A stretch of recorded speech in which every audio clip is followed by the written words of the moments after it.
Bienvenue à cette exploration approfondie. Aujourd'hui, on va regarder de près une Algérie qui change, qui se transforme.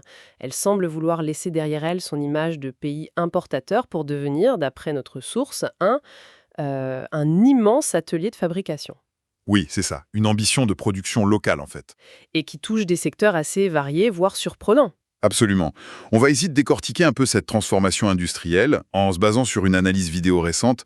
On va voir comment ça se concrétise, des smartphones aux tracteurs, et puis aussi les navires, l'automobile. Une vraie renaissance industrielle alors. C'est un peu l'idée qui est présentée, oui. Une sorte de nouvelle dynamique. D'accord. Alors, commençons peut-être par la technologie. Un domaine où, franchement, on n'attendait pas forcément l'Algérie il y a quelques années.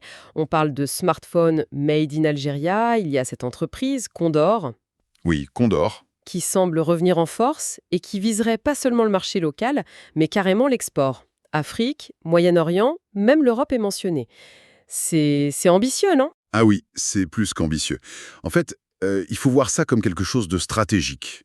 L'idée, c'est ne pas juste de faire des téléphones, quoi. C'est de positionner l'Algérie comme un futur pôle technologique dans la région. Un pôle technologique. Oui. Et ça, ça passe par des partenariats bien choisis, beaucoup d'investissements dans la formation, la programmation, l'intelligence artificielle, la recherche aussi. Vous savez, dans le contexte actuel, maîtriser ces technologies, c'est devenu crucial. Pour l'économie, pour la société. Je vois. Et ça ne se limite pas à la tech, alors. Vous parliez de tracteurs. Oui, l'industrie lourde et l'agriculture aussi connaissent une sorte de réveil. À Constantine, qui est une ville avec un passé industriel important, on fabrique maintenant des tracteurs algériens. Ah oui, Et avec un taux d'intégration locale, d'après la source, qui dépasserait les 95%. 95%. Et c'est énorme. C'est énorme. Et c'est là qu'on touche un point, je pense, assez central. Ces tracteurs, ils sont décrits comme des outils souverains. Outils souverains. Qu'est-ce que ça veut dire concrètement? D'accord. Et c'est une expression forte. Ça signifie qu'ils sont vus comme un moyen d'assurer l'indépendance alimentaire du pays. L'enjeu, c'est de réduire la facture d'importation pour la nourriture, pour le matériel agricole, et même d'exporter vers l'Afrique, le monde arabe. D'accord. Et pour fabriquer ces tracteurs, il y a des partenariats internationaux, j'imagine? Oui, tout à fait. La source mentionne des collaborations avec des entreprises américaines, allemandes et même Mercedes-Benz. Et comment ça se passe, ces partenariats? L'Algérie arrive à imposer ses conditions? Apparemment, oui. Les conditions semblent claires. On parle d'une exigence de suprématie du partenaire national. C'est-à-dire? C'est-à-dire que les accords sont structurés pour que la partie algérienne garde le contrôle majoritaire, les bénéfices principaux et surtout qu'il y ait un vrai transfert de savoir-faire. Hmm. C'est une approche assez ferme alors. Oui, et c'est lié à une politique agricole plus globale. Des milliards investis, une hausse de la productivité, ce qui a d'ailleurs valu à l'Algérie une reconnaissance de la Banque mondiale et de la FAO pour sa sécurité alimentaire. C'est intéressant et ce dynamisme y touche aussi d'autres secteurs. Vous avez mentionné la mer, les routes. Exactement. La construction navale, par exemple, semble repartir, avec des projets assez divers. Des grands navires de pêche, plus de 35 mètres, des remorqueurs, des tonniers, et même des navires militaires, des corvettes, en coopération. Et là aussi, c'est du Made in Algeria? Pour certains types, oui, la production est présentée comme entièrement locale, et toujours avec cette idée d'exporter, notamment vers l'Afrique et le Moyen-Orient. Et puis il y a cette volonté de valoriser les talents locaux, pour essayer de contrer ce qu'on appelle la fuite des cerveaux. Logique.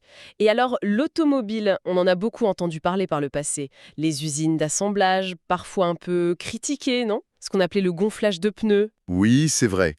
Le grand changement, d'après ce qu'on comprend, c'est l'exigence, depuis 2019, d'avoir une intégration locale réelle, au moins 30% au départ. Ah, donc fini le simple assemblage. C'est l'objectif affiché.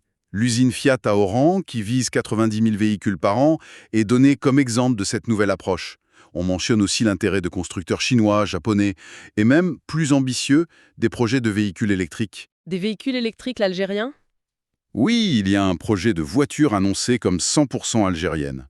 Bon, ça reste à voir comment ça se concrétise, mais l'ambition est là. Le but est double. Satisfaire le marché intérieur, qui est quand même conséquent, plus de 300 000 véhicules par an potentiellement, et puis jeter les bases d'une industrie qui pourrait exporter. D'accord. Donc, si on résume, tous ces projets tech, tracteurs, bateaux, voitures, tout ça converge vers une vision plus large. Précisément. Tout ça, ça s'inscrit dans un plan global appelé Algérie 2030. L'idée maîtresse, c'est vraiment la diversification économique. Réduire la dépendance aux hydrocarbures, bien sûr, et stimuler l'innovation locale. Et est-ce que ça attire les investisseurs étrangers? La source indique que oui, il y a de l'attractivité, mais avec des conditions algériennes qui sont posées assez clairement. Contrôle majoritaire national, transfert de technologies effectifs et formation de la main-d'œuvre locale. Ce sont un peu les lignes rouges, si vous voulez. Ça dessine vraiment le portrait d'une Algérie en pleine mutation économique alors? Oui, une nouvelle Algérie, c'est un peu l'image qui ressort dans l'analyse. Des usines qui redémarrent ou qui se créent, des jeunes qui sont formés, des exportations hors hydrocarbures qui augmentent. La source fait même un parallèle assez intéressant avec la lutte pour l'indépendance politique. Aujourd'hui, la bataille se jouerait plutôt sur le terrain de l'indépendance économique. Par l'industrie, par la science. Fascinant. Donc pour synthétiser, on assiste à une tentative de transformation profonde.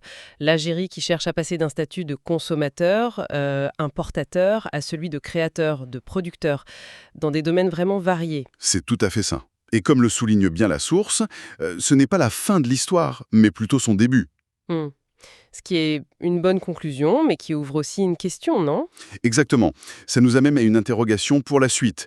Si ces bases industrielles, dans la tech, l'agro-industrie, le naval, l'auto, si tout ça se consolide, quel pourrait être le prochain grand domaine d'innovation? Le prochain chantier stratégique pour l'Algérie dans les années qui viennent? Une excellente question pour terminer. Merci beaucoup pour cet éclairage. Merci à vous.